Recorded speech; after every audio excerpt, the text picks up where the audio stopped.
Hey guys, welcome to Finding Joy. So today I'm going to be sharing with you two super healthy Ayurvedic lunch recipes. So the first one is a stir-fry banana stem curry with spinach dal and quinoa, and the second recipe is an okra curry with buttermilk gravy with white pumpkin and steamed rice. So let's get started.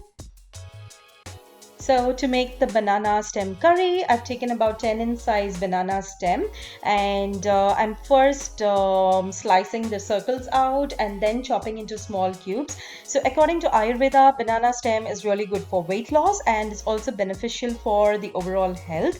It's really good for vata and pitta dosha. If you see, banana stem is really fibrous. So while chopping them, you will have to remove all the fibers out. And once I chop them, I either dip it in water or buttermilk before using it for my curry. So in a pan, I take about 1 tablespoon of coconut oil. I splatter 1 teaspoon of mustard seeds, some curry leaves, 1 slit green chili, asafoetida, and I drop in my chopped banana stems. I stir fry for about 5 to 7 minutes and finally add coconut and salt, and your banana stem curry is ready. So next I'm starting to make the spinach dal. So I've taken one bunch of palak, which is a variety of spinach in India, and according to Ayurveda, spinach, the taste associated with it is bitter, pungent and astringent. So it reduces the kapha but increases the pitta and vata dosha. To balance all the doshas out, I'm taking about half a cup of moong dal and I'm pressure cooking it in 2 cups of water along with turmeric powder.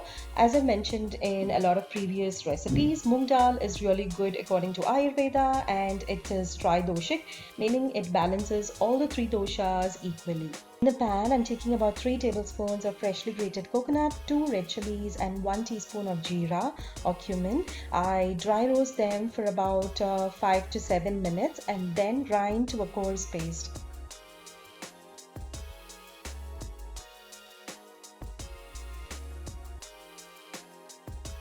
In a pan, I take about 1 tablespoon of extra virgin coconut oil. I drop in my chopped spinach. I stir fry for about 5 to 7 minutes and wilt it well. In the meantime, I get my 2 tomatoes chopped. So then I drop in my chopped tomatoes and I stir fry again for another 5 minutes and cover and allow it to cook. Once the tomatoes are soft, I then add my ground masala, add the required quantity of water. In my case, I've just added about 1 cup of water. You can add according to the consistency you require. And finally, I add in my cooked moong dal. You may adjust the consistency of moong dal by adding more water, drizzle some salt over, and your moong dal is ready. Finally, I'm getting my quinoa cooked. So here I'm taking about 3/4 cup of quinoa. I'm rinsing it in water well before I boil it. So I take about 2 cups of water and boil it for about 10 minutes and strain, and your quinoa is ready.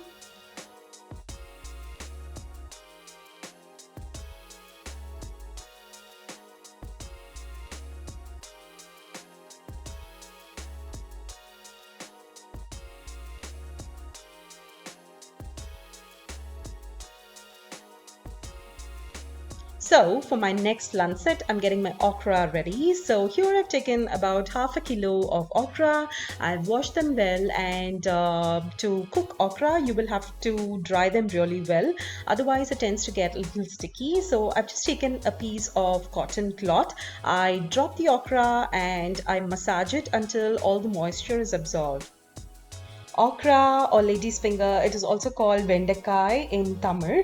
It is considered as a very important vegetable according to Ayurveda because it's tridoshic and balances all the three doshas equally. Okra is also slimy and astringent, which is such an unusual combination. It is also helpful in relieving dryness in the joint areas. Okra has a host of health benefits. It is really good for pregnant women, it improves heart health, and it also controls blood sugar levels. So I'm getting my masala ready for my stir-fried okra. So here I'm taking about 2 tablespoons of freshly ground coconut. I stir-fry for about a minute and then add 4 broken red chilies, 1 tablespoon of chana dal and 1 teaspoon of jeera or cumin. I then add asafoetida, and at this point you may also add 1 tablespoon of coriander seeds if available. I do not have coriander seeds, so I've added coriander powder while grinding. This is a dry powder, so please do not add any water, otherwise your curry would become slimy. Add the required quantity of salt and your curry powder is ready. So to stir fry the okra, I'm taking about 1 tablespoon of oil. It can be sesame or coconut oil. I drop in 1 teaspoon of mustard seeds and then my chopped okra. I stir fry for about 7 to 10 minutes and I do not cover with a lid because it tends to get a little slimy. And then I add my ground masala. I toss it for about 2 to 3 minutes and then your okra curry is ready.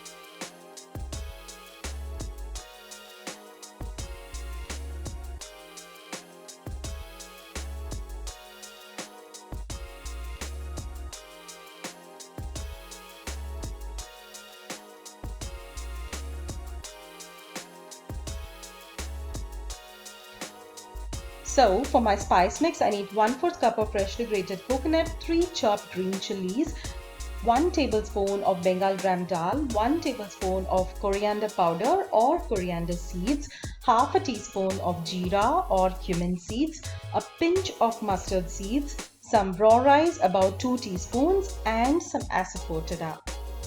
So in my blender, I drop in my freshly grated coconut along with all my other ingredients as well as 1/4 teaspoon of turmeric powder, which gives this curry the beautiful yellow color, and some water, salt, and grind it to a nice paste.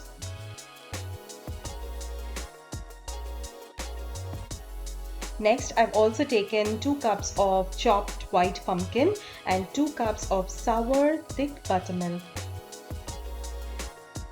In a pan, I take about 2 cups of water, bring it to a boil and then add my chopped white pumpkin along with 1/4 teaspoon of turmeric powder and allow it to cook well.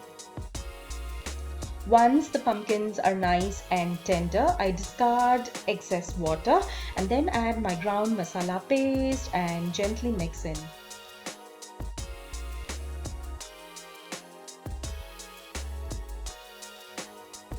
Finally, I add my sour buttermilk and gently fold everything together.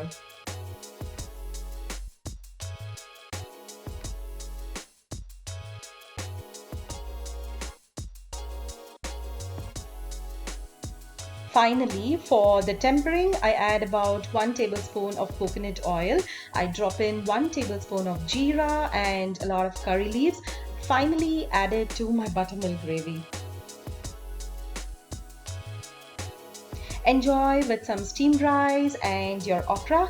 And yeah, that's about it for today. Hope you enjoyed my 2 recipes. If you did, please do give it a thumbs up and I'll see you soon with another video. Take care. Bye-bye.